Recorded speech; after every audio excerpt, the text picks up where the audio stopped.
não puseste o meu dinheiro no banco, e então na minha vinda receberia com juros. E disse aos que assistiam: tirai-lhe a mina e dai-lhe ao que tem 10. E responderam: Senhor, ele já tem 10. Pois eu vos declaro: a todo que tem, dar-se-lhe-á, e ao que não tem, o que tem lhe será tirado. Porquanto, porém, a estes meus inimigos, que não quiseram que eu reinasse sobre eles, trazei-os aqui e executai-os na minha presença. Amém, irmãos? Irmãos, quando você olha o texto e você vê ele falando ali de Zaqueu, da salvação de Zaqueu, e há uma expectativa dentro desse texto, uma expectativa messiânica, dos judeus ali na época de Jesus, e era marcada por um desejo de um reino imediato e político. Irmãos, a gente nunca pode esquecer que as pessoas olhavam para Jesus e sempre esperavam um Messias que pegasse uma espada e os livrasse do povo romano. Essa era a expectativa. E quando você olha aqui o Senhor, prestes a entrar em Jerusalém, ele corrige essa expectativa com uma parábola que revela a natureza do reino de Deus. Ele corrige-nos, porque muitas vezes as pessoas esperavam aquele livramento imediato, e ele percebe isso, ele sabe isso, e ele vai corrigir através dessa parábola. E ele diz assim, inaugurando a sua primeira vida, quer dizer, ele está mostrando ali que o reino de Deus começa com a vida dele. O reino de Deus não começa depois que Jesus vem, na segunda vinda. Mas o reino de Deus começou com Jesus.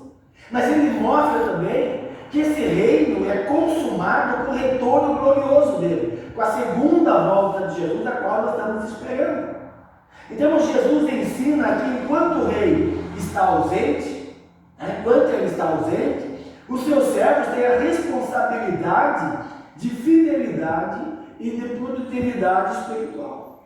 Que enquanto ele não vem buscar a sua igreja ela tem o dever, que a igreja é composta por nós, de sermos fiéis e produzir espiritualmente. Temos a parábola da mina. Ela não trata das habilidades distintas, como Mateus 25, dos talentos. Essa parábola não trata dos talentos, apesar de parecer ser igual.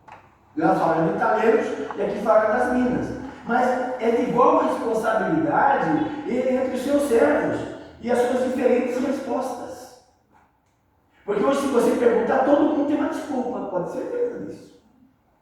Se eu perguntasse hoje um exemplo, por que você não foi na igreja? Porque eu tinha isso, porque eu tinha aquilo, porque eu tinha aquilo, não dava para eu ir. Tem desculpas, temos respostas. Ou porque você continua sendo aquele crente que quando você começou, você não sai da família espiritual, não deslancha, ele vai dar uma resposta. Então, o que o Senhor começa a mostrar é que não é assim que as coisas funcionam. Na nossa vida espiritual não é assim que as coisas funcionam. Então, mas essa parábola, ela é escatológica, porque ela fala da volta de Jesus, ela é discipular, ela está falando do crescimento espiritual, ela é eclesiológica, porque mostra o dever da igreja durante o tempo que Jesus foi assunto ao céu e a segunda vinda dele. Nós temos tudo isso nessa parábola. Então vamos dar uma olhadinha um pouquinho na natureza do reino e a expectativa errada. Do verso 11, acho que nós lemos, até o verso 14, porque diz assim: ouvindo eles estas coisas, Jesus propôs uma parábola, visto estar perto de Jerusalém, eles aparecer que o reino de Deus havia de se manifestar imediatamente. Quer dizer, Jesus está indo para Jerusalém, será que ele vai tomar a cidade? Será que ele vai tomar o reino? Era essa a expectativa. Então ele conta uma parábola dizendo: certo homem, nobre, certo homem rico, certo homem poderoso, ele vai para uma terra distante a fim de tomar posse de um reino e voltar. Ele já era nobre, ele já tinha um reino e ele vai tomar posse de outro reino. E ele entrega ao seu servo 10 minas, a outro 5, a outro 1. E ele pede que negocie até a sua volta. Mas quando você olha o verso 14, ele vai dizer que os seus concidadãos, as pessoas que moravam ali na terra, odiavam ele e não queria que ele voltasse e reinasse sobre eles. Eu quero que vamos definir aqui no exegese rapidamente para nós entendermos isso. Quando diz Jesus prosseguiu e contou uma parábola, irmãos, é uma narrativa, né, para ligar ao episódio anterior. Olha essa sua Bíblia aberta, olha do 9 ao 10. Ele disse, Jesus, hoje veio a salvação nesta casa, pois também este é filho de Abraão, porque o Filho do Homem veio buscar e salvar o que se havia perdido. Ele está dizendo, olha, o reino de Deus começou. O reino de Deus começou a transformar vidas, mas ainda não se manifestou plenamente. Mas ele está entre vocês. Ele já existe. Ele já está dominando. Qual é o reino de Jesus, irmãos? É o domínio de Jesus nos corações dos homens. É Jesus sendo rei e senhor na vida das pessoas. E quando ele diz a um certo homem nobre aqui, irmãos, pode ser entendido a figura do próprio Cristo, que após a sua morte, ressurreto, ele vai ser assunto ao céu, né, para receber o reino do Pai, como Daniel 7, 13 a 14, fala sobre isso. E ele está usando isso. E aí depois ele diz, negociai até que eu volte. Veja, irmãos, é uma ordem clara dada a nós. Dada aquelas pessoas, mas é dado isso a nós. Ele, no período da partida do rei, do Senhor Jesus, né, ser assunto ao céu, e o seu retorno deve ser usado com a fidelidade ativa. Eu preciso ser fiel a Deus, mas ativo, produzindo, fazendo. Não é aquele negócio, eu sou fiel, mas não conta comigo. Não, a sua fidelidade não está correta. A sua fidelidade não está de acordo com o que o Senhor Jesus espera. E tem aqui os concidadãos que odiavam. Irmãos, a figura dos judeus que rejeitavam Jesus, e que até hoje muitos dos homens, muitos da humanidade, rejeitam a Cristo. Não querem Cristo como Senhor, como seu Salvador, não querem Cristo como aquele que domina, aquele que dirige, aquele que manda. Não querem Jesus assim. Isso continua novamente. Irmãos, um escritor chamado John Gill, ele observa que a parábola aqui reflete uma realidade da rejeição de Jesus, mas também essa demora da segunda vinda dele, porque nessa segunda vinda exige de nós, irmãos, vigilância. Aquelas pessoas não sabiam quando Jesus ia voltar, não sabiam quando o seu Senhor ia voltar. Então, o que caberia a eles estar vigilantes e fazendo conforme o Senhor havia ordenado.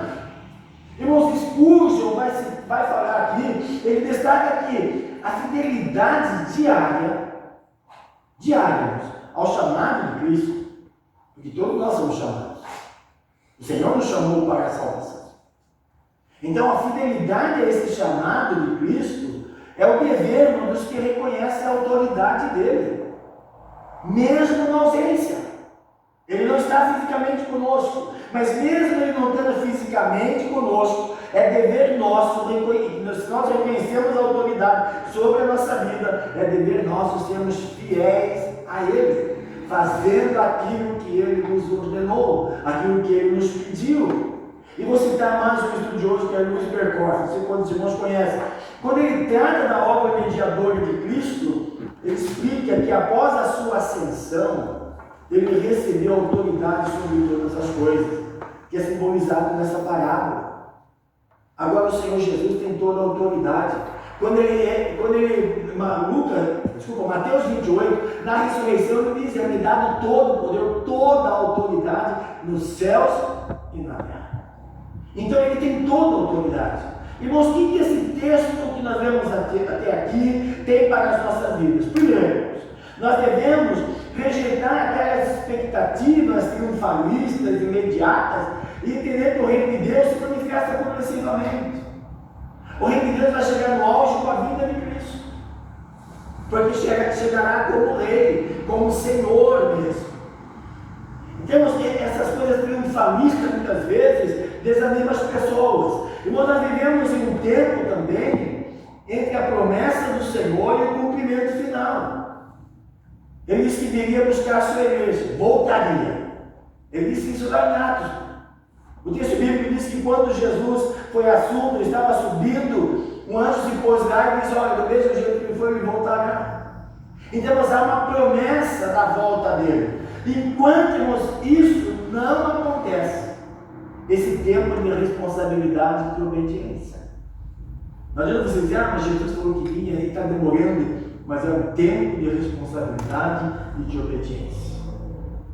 É um tempo onde nós não podemos deixar de ser vigilantes na nossa vida, na nossa fidelidade a Ele, na nossa maneira de viver de forma que o agrade, porque nós não sabemos o amanhã. Nós não sabemos quando Ele volta. Mas observando todos os sinais ultimamente no mundo, irmão, ele diz que não deve demorar muito. Porque tudo aquilo que está registrado na Escritura está acontecendo numa velocidade muito grande. O que demorou anos para a gente ver uma coisa aqui, uma coisa lá, hoje nós estamos vendo uma velocidade muito rápida. Temos isso, nos mostra a volta do Senhor, né, sendo cada dia mais próxima. E também nos a rejeição do senhorio de Cristo, ainda visível hoje. Nós temos pessoas que rejeitam o senhorio de Cristo. Agora, não vai pedir o triunfo final. Eu sempre digo: se você crê ou se você não crê, Jesus vai voltar. E Ele vai trazer o seu julgamento, o seu veredito, né? De acordo com a sua decisão. Quer dizer, eu não creio, isso não impede o triunfo do Senhor Jesus. Tem muitas pessoas que dizem: mas eu não creio. Não, tudo bem, sem problema algum. Mas Ele voltará. Temos a nossa falta de crer, não impede o que o Senhor tem que fazer. Ele vai fazer. Vamos olhar o próximo tópico aí, irmãos, que é a responsabilidade dos servos e essa avaliação final. Porque muitas pessoas acham que, assim, morreu, acabou. Irmãos, nós sabemos que não é assim. Tanto não é assim que ninguém quer morrer. Não é. Tanto não é assim que nós, como ser humano, nós queremos viver eternamente. Por isso nós vamos operar, não é assim? Por isso nós tomamos remédio, porque nós queremos viver eternamente. Nós sabemos que é impossível. Mas a Bíblia diz que Deus colocou em nós um desejo pela eternidade. Por isso que as mulheres usam os seus cremes e faz o quê, né? E assim, faz cirurgia. Irmãos, é o desejo da eternidade, sabia? Ele fala, como uma fala, dá a palavra aí. Vaidade. Vaidade. Não, é o desejo é o desejo da eternidade. Isso leva eu e você a tentar cada dia nos melhorar, né? Vamos para a academia e fazer, porque vai ser melhor, vamos viver melhor, uma qualidade de vida melhor. Por quê? É o desejo da eternidade. Mesmo que você saiba que você vai morrer, você tem esse desejo dentro de você. E faz com que você procure tudo isso. Veja, mas é uma coisa que Deus colocou dentro de nós. Pode olhar o mundo como. Até aquele que não obedece a Cristo, ele tem esse desejo dentro da vida dele. Então, quando nós olhamos aqui, sabemos que vai haver uma avaliação final. Mas por isso que muitas vezes nós vivemos como se nada fosse acontecer amanhã. Nós vivemos como nós nunca vamos prestar conta a ninguém, porque o mundo vive assim. As pessoas vivem assim, na verdade. Faz o que ele quer, faz segundo o prazer, segundo o desejo, como se ele não tivesse responsabilidades. E Jesus disse: olha, eu não vou julgar você, a minha palavra vai julgar você. Então o que ele falou, irmãos, é que vai servir de juízo para nós. Porque as pessoas têm Jesus, não vai mandar, geralmente as mães, né? A mãe sofre tanto aqui, por isso que Jesus mandou a mãe para o inferno. Porque, querido, salvação não é por mérito. É por Jesus. Recusou-se a Ele, recusou-se salvo. Então, haverá um julgamento final. E está caminhando para isso. Dá uma olhadinha no mundo, você vai entender, você vai ver que está caminhando para isso. Vamos ler o texto de 15 a 26. Vamos ler novamente. Quando ele voltou, depois de haver tomado posse do reino, mandou chamar os seus servos a quem dera o dinheiro, a fim de saber que negócio teria conseguido. E compareceu ao primeiro e disse: Senhor, a tua mina rendeu 10. E respondeu-lhe o Senhor: muito bem, servo bom, porque foste fiel no pouco, terás autoridade sobre 10 cidades. E veio o segundo dizendo, Senhor, a tua mina rendeu 5. E a este disse, terás autoridade sobre 5 cidades. E veio então outro dizendo, eis aqui, Senhor, a tua mina, que eu guardei embrulhada no lenço, pois tive medo de ti, que é homem rigoroso, e tiras o que não puseste, e ceifa o que não semeaste. E respondeu-lhe, servo mau, por tua própria boca te condenarei. Sabias que eu sou homem rigoroso, que tiro o que não pus, e ceifo o que não semeei? Por que não puseste meu dinheiro no banco? Então, na minha vinda, eu recebia com juros? E disse aos que o assistiam, tirai-lhe a mina e dai-lhe ao que tem 10. E eles responderam, Senhor, que já tem 10. Pois eu vos declaro, a todo o que tem, ser-lhe-á dado, mas o que não tem, o que tem lhe será tirado.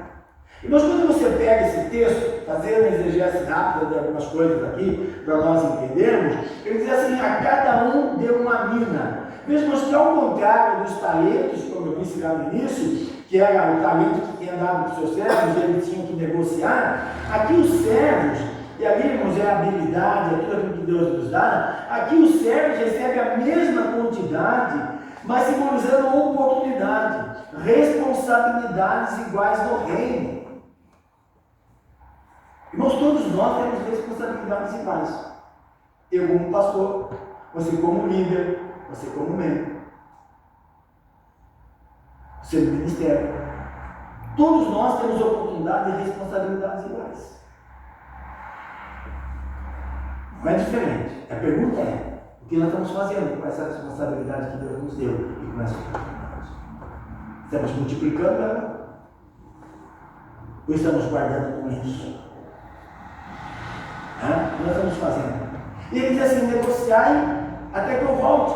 Veja, mas quando ele diz negociar até que eu volte, eu diria que é uma convocação à diligência. Veja, ele não mandou você pegar a mina para dar no lenço. Ele diz, olha, eu te dei isso, agora você tem que fazer o quê? Tem que negociar. Vá, seja de forma diligente, faça com que isso multiplique. Quando eu voltar, eu vou pedir contas. Veja que ele não disse, olha, você tem que fazer 10, você tem que fazer 20, não, você tem que ser diligente. Você tinha que colocar a mão na massa, fazer acontecer. É isso que ele está dizendo. E aqui nos indica que o trabalho do servo é fazer render o que você recebeu. Não é que você está fazendo com isso aqui, mas não, você está fazendo com o que Deus te deu. E pode ser Deus deu a cada um de nós oportunidade, poder colocar até habilidades aqui, mas Deus nos deu responsabilidades.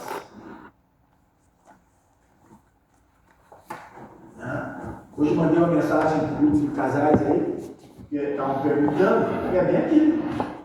Que muitas vezes nós não nos sentimos responsáveis pelas coisas de Deus, pela obra de Deus, por manter, fazer. Nós não sentimos. Tudo isso, irmãos, vai haver acerto de conta. Vai precisar dizer assim, Senhor, porque, irmãos, vai haver acerto de conta. Porque Ele nos deu, Ele nos chamou e entregou a nós. Temos que fazer isso acontecer.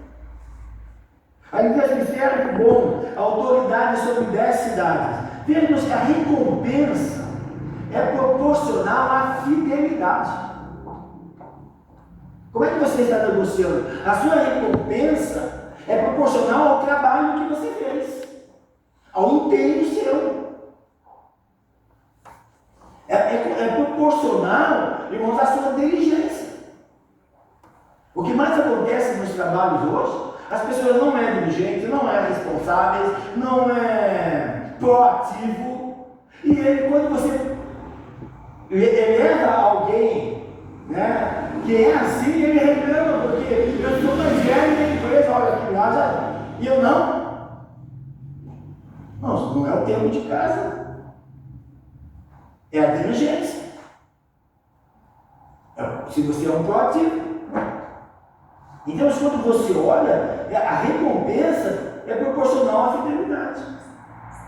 Mas vejamos que é infinitamente maior do que o investimento inicial. Porque diz assim, olha, quando você recebeu? A 10. Então você vai dominar sobre 10 cidades. Você recebeu 5?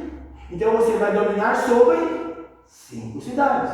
Você guardou? Então você é um servo mau. Tá? Então eu vou julgar você por aquilo que você está falando. Porque ele reconhece. Irmãos, muitas vezes nós reconhecemos que Jesus é tudo isso. Ele é bom, misericordioso, mas ele tem justiça. E que na justiça dele um dia ele vai chegar e vai pedir contas. E não vai resolver desculpas. Tá? Não vai resolver. Então nós precisamos olhar para esse texto para que nós sejamos o servo bom e não o servo mau. Porque olha o servo mau, guardei no lenço. E você sabe o que representa aqui? Representa aquele crente, professante, que vive passivamente, sem frutificar. Representa-nos aquela pessoa que declara Jesus como Senhor, que declara Jesus como Salvador, mas empurra a vida com a barriga, empurra a vida cristã com a barriga. Ele não conhece de Bíblia, desde quando ele chegou na igreja, ele não conhece nada até agora. Ele vive do mesmo jeito, os mesmos erros, os mesmos vícios, os mesmos pecados, da mesma maneira. Nunca levou alguém a Cristo. Você está estagnado. Não tem compromisso algum com aquilo que Jesus mandou fazer.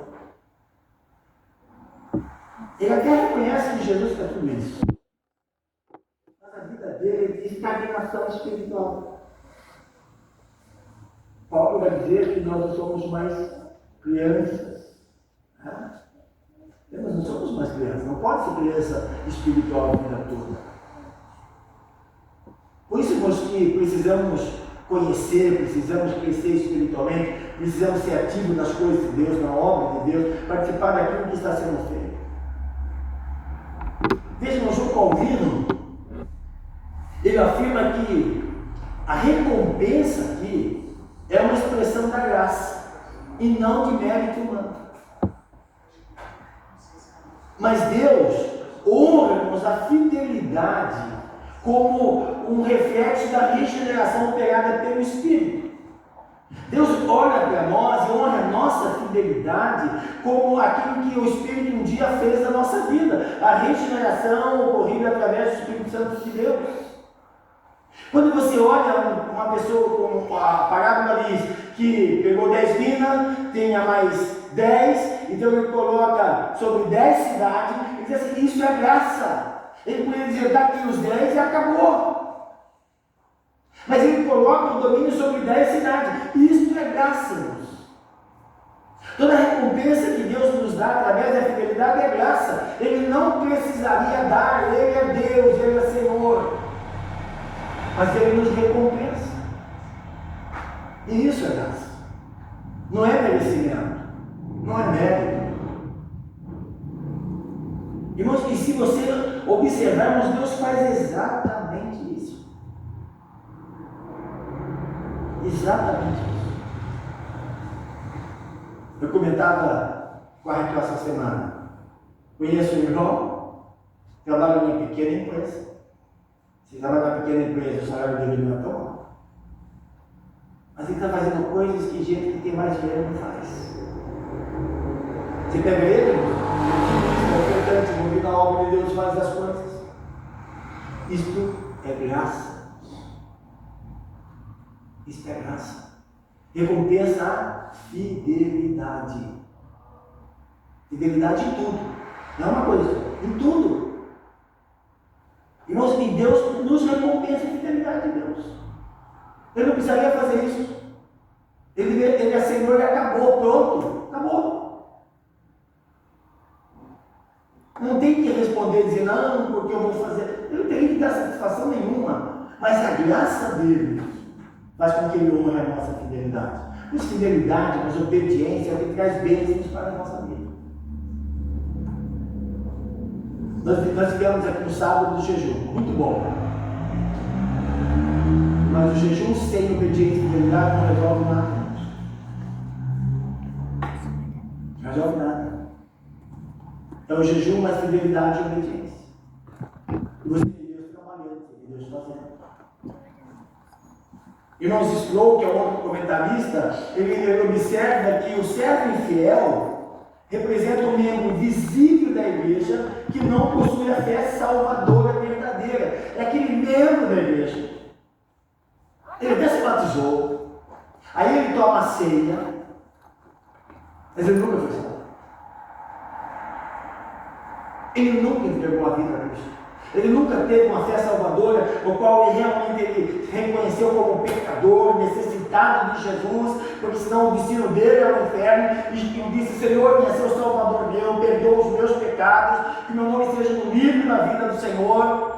Mas ele nunca fez isso. Ele pode até repetir a oração que o pastor faz junto, de uma oração de praxe, mas ele nunca entregou a vida. Aquela oração nunca foi verdadeira. Irmãos, ele está na igreja. Veja, irmãos, sentar no banco da igreja não representa nada. Não santifica a sua vida, não faz nada. O banco da igreja não faz nada para ninguém. É se você resolve ter Cristo como Senhor. É se você tomou a decisão de ter Cristo como Senhor, como seu Salvador. Santificar a sua vida, porque você quer agradar a Jesus, não é o pastor e outra pessoa. É isso que transforma as nossas vidas. É isso que muda a vida do crente, muda a vida das pessoas. E quando você é salvo por Jesus, você tem uma fé salvadora mesmo, saber que o Senhor coloca em nós temos prazer em fazer isso. Nós temos prazer em obedecer a Deus. Porque houve uma regeneração produzida pelo Espírito Santo. Veja que Jonathan Edwards, ele diz que Deus é glorificado tanto na frutificação do fiel, quanto na justa condenação do ímpio improdutivo. Então, mas como que Deus é glorificado quando ele condena alguém? Ele é glorificado quando ele condena alguém. Também ele é glorificado quando ele recompensa alguém. Porque se ele pegasse o fiel e não recompensasse ou recompensasse, e o infiel passasse a mão na cabeça, ele não poderia ser glorificado. Ele seria injusto. Então, mas a condenação faz parte do amor da justiça de Deus. As pessoas que serão destinadas ao inferno por recusar Cristo faz parte do amor e da graça do Senhor. Entendeu como? Porque Ele é justo. Ele é justo. E ele vai ser glorificado. Porque quando alguém aplica a justiça, você não diz: não, mas o cara é bom, ó, fez certo. Você não faz isso? Talvez ele condenou o outro. Esse cara não fez certo, não, esse cara é justo. Deus também é assim. Então, mesmo quando ele condena o ímpio, ele é glorificado. Assim como ele é glorificado quando nós frutificamos na nossa vida espiritual, na nossa vida diária. Então, irmãos, a fidelidade nesse texto aqui não é apenas administrar bem os dons naturais, não é só administrar os recursos que Deus nos dá, e porque é dele, não é nosso, ele nos deu, então nós aplicamos de forma honesta, correta e que glorifique a ele. Fidelidade não é só isso, mas é viver sob o senhorio de Cristo. É Cristo sendo o Senhor nosso, Cristo sendo dirigente das nossas vidas, Cristo nos conduzindo e nós obedecendo, frutificando em santidade, cada dia mais procurando que a nossa vida agrade ao Senhor na santidade, deixando as coisas mundanas, pecaminosas para agradar a Deus com a nossa vida. Veja, irmãos, isso é fidelidade. No evangelismo, evangelizar pessoas, levar a Cristo, isso é fidelidade. No serviço do reino, isso é fidelidade. Veja, fidelidade não significa que cada vez eu sou fiel. Não, envolve todas as áreas da nossa vida. Eu não posso dizer que sou fiel se eu não estou envolvido em tudo isso, na santidade, no evangelismo e no serviço. tem como eu dizer que eu tenho uma fidelidade a Deus. Por isso, irmãos, carece, isso é uma palavra dos antigos, né? Carece vigilância. Pois nós temos que vigiarmos até que Jesus volte. Quais as aplicações para nós, irmãos? Veja, o tempo que nós vivemos é para trabalhar no reino. Se você viver 50 anos e você conheceu a Cristo, é o tempo que Ele deu para você evangelizar, discipular, amar e servir. Você vai ver 70 anos, é o tempo que Deus está dando para você evangelizar, discipular, amar e servir. Não é só para você passar respirando oxigênio. Ele nos deu algo. Por quê? Mas porque a fidelidade, ela vai ser e será avaliada. E Cristo vai retornar e vai trazer o juízo justo. É isso que você nunca esqueça. Pedro vai dizer que ele julga com equidade. O que é julgar com equidade? Se eu olhar para Deus, eu posso fazer o julgamento que eu vejo. Eu não sei o que está no coração dela.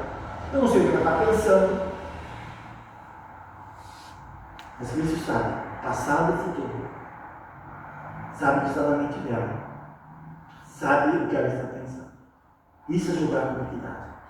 Não tem como esconder. Não tem como se dizer, o Senhor está sendo injusto. Não tem como. Em termos de ele virar. Em termos a omissão no reino. A omissão, sabe que é a omissão, né? Mas você não faz. Você não se envolve, você não está nem aí. Irmãos, a omissão no reino é tão grave quanto a rebelião ativa. A omissão no reino é tão grave quanto você diz, não creio. É tão grave quanto. E muitas vezes nós achamos que não. Mas fiquei em cima do muro, nem para lá e nem para cá. Esquece que o muro é do diabo, né? Ficou em cima do muro. Quando os irmãos sabem do muro do diabo, eu posso contar para os irmãos. Fica ali. Isso está sendo omisso. Está faltando com a fidelidade ao reino. Está faltando com a fidelidade ao Senhor. E isso vai ser cobrado.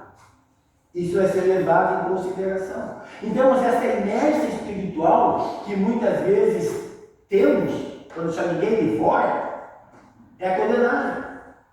Essa inércia que você não procura crescer, que você não procura aprender, que você não desenvolve, que você não faz, que você não participa. Irmãos, é condenada por Cristo. A necessidade Jesus entende. Não, é condenado, está explícito na palavra. Então, paremos de agir com esse negócio que Cristo entende. Por isso, porque Ele entende, você deveria ficar esperto. Foi o que Ele disse. Você não falou que eu sei onde eu não colho, que eu tiro onde eu não coloquei? É isso que Ele está dizendo. E você ainda foi omisso?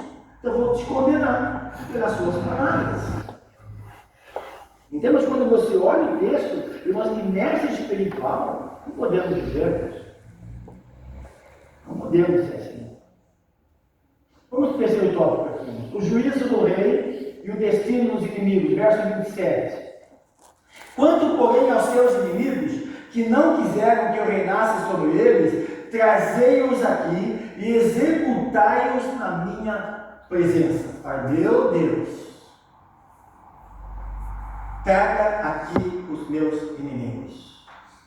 Vejamos que Cristo, ele distingue claramente aqui no texto, entre os servos e os inimigos dele. Ele sabe quem são os servos e ele sabe quem são os inimigos. Então não tem como ter um julgamento injusto. E os servos serão julgados pela fidelidade e os inimigos pela rebeldia. Por disseram, mandaram uma embaixada, mandaram uma comitiva, dizendo, não quero que você reine sobre nós. É melhor dizer, não quero Cristo, não quero o reino dele sobre a minha vida, não quero a autoridade, o senhorio dele sobre a minha vida. É isso que o texto está dizendo. E quando ele diz executai-o na minha presença, irmãos, eu sei que é uma linguagem forte aqui, mas indica uma justiça final no juízo escatológico. E mostra uma justiça final quando o Senhor estabeleceu o seu juízo. Não vai haver complacência com aquele que rejeitava Cristo. E o texto diz que será lançado no lago que arde com fogo e enxofre, para você entender que é uma coisa terrível, né, para as pessoas que rejeitaram a Cristo aqui em Deus. Veja, irmãos, a teologia reformada, principalmente, ela ensina sobre a soberania de Cristo como rei sobre os vivos e os mortos. Olha Romanos 14:9. E foi precisamente para esse fim que Cristo morreu e ressurgiu, para ser Senhor tanto de mortos como de vivos. Irmãos, ninguém escapa do Senhor. Barthes, que é um comentarista, ele diz assim, que o juízo final é a consumação da justiça divina, quando os ímpios receberão a retribuição conforme as suas obras. Está com a sua Bíblia aí? Tá mesmo? Apocalipse 20.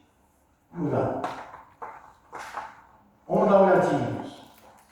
Apocalipse 20, de 11 a 15. Olha o que diz.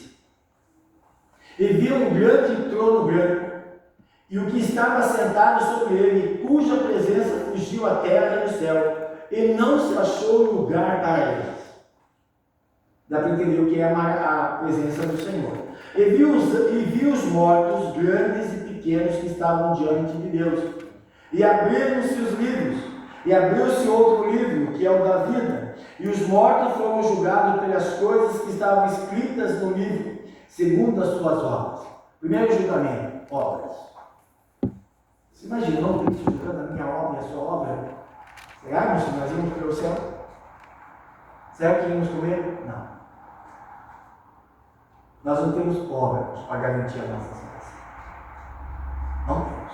Por mais bom que você seja, por mais altruísta que você seja, você não tem obras para garantir isso. Todos seremos condenados. Continuemos lendo o texto. E deu o mar, o morto que nele havia, a morte e o inferno deram os mortos que nele havia, e foram julgados cada um segundo as suas obras. Aonde estava escrito aí? No livro das obras. Quer dizer, não tinha como se dizer, não fiz isso. Fez sim. Aquele dia, ninguém estava vendo, mas você fez. Pronto. Acabou. Mas olha que continua o texto.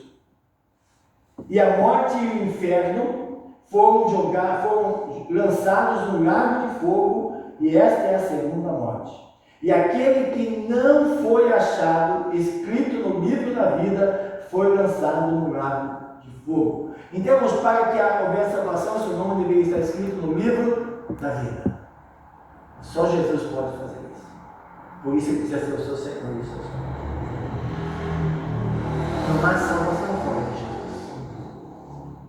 Não tem como. Vamos para ele, senão nós vamos ler outros textos, daí não dá. Fica muito longo. Então, essa severidade, você está vendo aí de Jesus, dizendo, cabe os meus inimigos e executar na minha presença, essa severidade revela a santidade e a justiça imutável de Deus. Irmãos, lembrem que Deus é santo.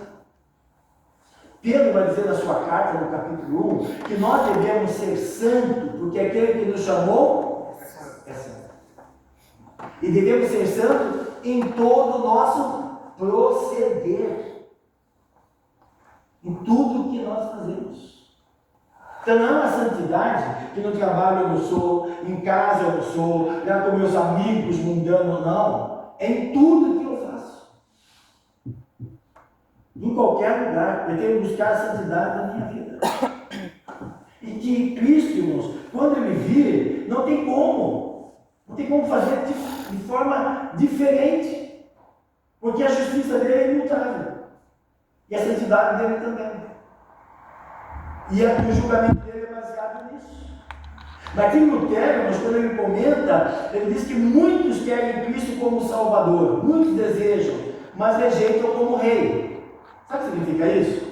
que todos nós temos um Salvador. Se você tem uma dívida grande e alguém chegar e falar assim, paga a sua dívida, ou você é meu Salvador. Mas se ele falar assim, agora você vai fazer o que eu quero, ou faz. É isso. Porque muitas vezes nós queremos Jesus como Salvador, mas rejeitamos Jesus como Rei, como aquele que manda, que domina, que diz o que nós devemos fazer, como devemos fazer, de que maneira devemos fazer, aqui, como nós devemos viver. Isso eu não quero. Então você também não pode ter ele como Salvador. Porque para ele ser seu Salvador, ele precisa ser primeiro o Senhor da sua vida. Não tem como inverter isso. Por isso, mas essa parábola de Jesus, ele afirma que a rejeição de Cristo como Senhor é a condenação certa. Condenação certa. O gente sofrerá a justiça dele. Não terá outra maneira. Mas como que nós aplicamos isso? Irmãos, a volta de Cristo, ela será gloriosa. Trará retribuição. Seremos recompensados pela nossa fidelidade. Trará salvação para as pessoas que foram fiéis a Ele, mas trará juízo para os rebeldes. Será de alegria para um, tristeza para outro. Por isso, nós não podemos brincar com o pecado e nem tratar como leviandade a graça do Senhor. Não posso brincar com o pecado, porque a gente vai pecar mesmo. Se fizer isso, por mais que se esforce ainda, né, aquela mentira sadia de hoje, pecou contra Deus. Porque tem tamanho para Deus o pecado. Não tem. Em termos nenhum, eu não posso ser leviano com a graça de Deus. O Senhor salvou a mim e eu toco a vida de qualquer jeito também. Não posso ser. E nós devemos também anunciar o Evangelho com urgência. Com urgência. E viver também o nosso dia a dia, a nossa vida, de modo que Cristo seja exaltado em tudo. Se as pessoas olhem e exaltem o Senhor através da sua vida. Ela pode não crer em Jesus, mas a maneira que você vive, como você faz, o seu proceder, ela exalta a Cristo pela sua maneira. Entendemos que isso é responsabilidade nossa. Para nós fecharmos aqui, irmãos. O reino de Deus, irmãos, não virá com ostentação imediata. Jesus não veio nascendo num palácio. Jesus nasceu numa manjeira. Não veio um rei, veio um filho de carpinteiro. Mas ao mesmo tempo que o reino de Deus não vem com toda essa ostentação, e Jesus vai ser recebido ao céu depois da sua morte, depois da sua ressurreição, exige fidelidade no tempo de espera. Quer dizer, não tem nada espetaculoso aqui no reino de Deus que fala, nossa, o reino de Deus não se estabelece. Nós temos muitos espetáculos nas igrejas. Isso não significa que é o reino de Deus. Isso não significa. E ao mesmo tempo, exige da minha vida, da sua vida, essa fidelidade, enquanto nós o esperamos. Cada crente, irmãos, tem responsabilidade diante do Senhor para viver de forma frutífera. E não adianta você arrumar desculpa. Temos responsabilidade para isso. E a volta de Cristo nos trará uma recompensa justa e um juízo definitivo. Hoje as pessoas são julgadas pelos homens, aqui reduz um terço, o outro, e depois pode inverter o julgamento. Aquele dia não tem apelação. É um juízo definitivo. Então, nós, o que precisamos fazer? Principalmente como o povo batista, que é a igreja de missões. Nós devemos proclamar o senhorio soberano de Cristo. Devemos evangelizar, anunciar as pessoas. Ensinar também, irmãos, a responsabilidade dos eleitos de Cristo.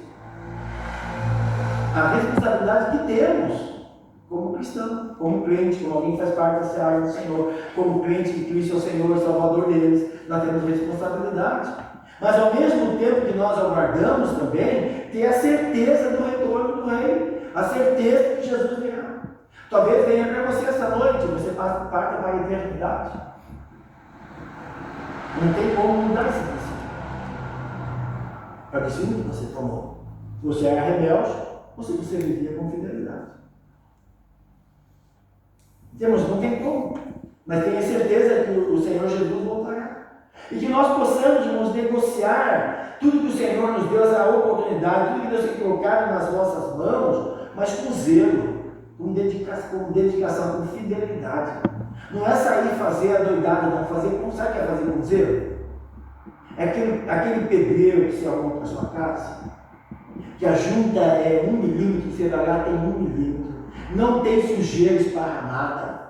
Você fala, o cara nem suja, não é assim, Arnaldo? Nem suja. Isso é zelo, irmãos. É tudo certinho, tudo como foi pedido, nada fora. Isso é zelo. Então não adianta nós fazermos sem zelo. Vamos fazer com zelo, com fidelidade. Devemos fazer isso quando? Até quando? Até que o Senhor volte. Então nós temos um tempo aí. Estamos aqui. Essa vida que o Senhor nos dá, que nós aproveitemos para sermos achados servo bom, né? E não como servo mau. Que Deus te abençoe nesta noite. Amém. Deus abençoe a sua vida. Que Deus te dê graça na sua vida. Ficamos internos. Vamos orar, vamos agradecer a Deus pelo culto.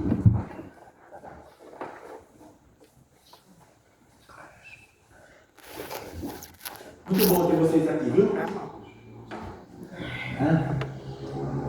Vamos orar. Deus amado, bendito Pai, mais uma vez, Senhor, nós te damos graça pela tua palavra, Senhor, que nos exorta, que nos ensina.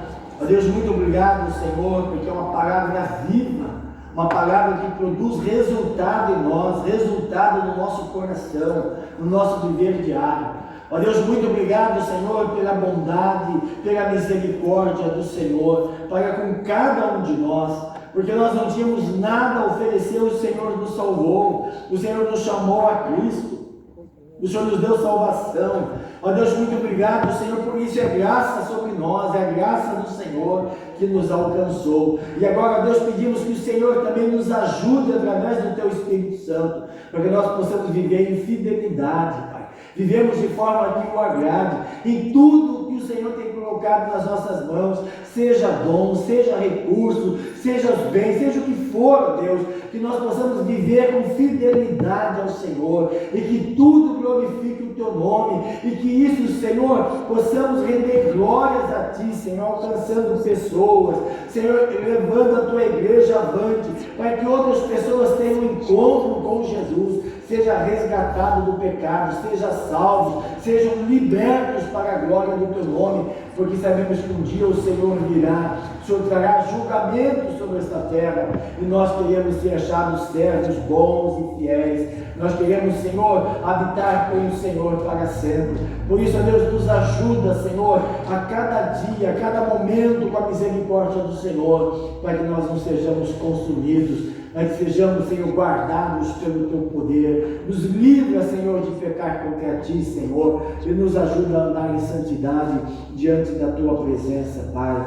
Ó Deus, guarda, Senhor, cada um dos Teus filhos que aqui estão, as suas famílias, familiares, ó Deus, que sejam guardados pelo Senhor. Os abençoe, ó Deus, de forma poderosa. Abençoe os nossos irmãos, Senhor, que estavam esperando a transmissão. Ó Deus, abençoe a vida deles também.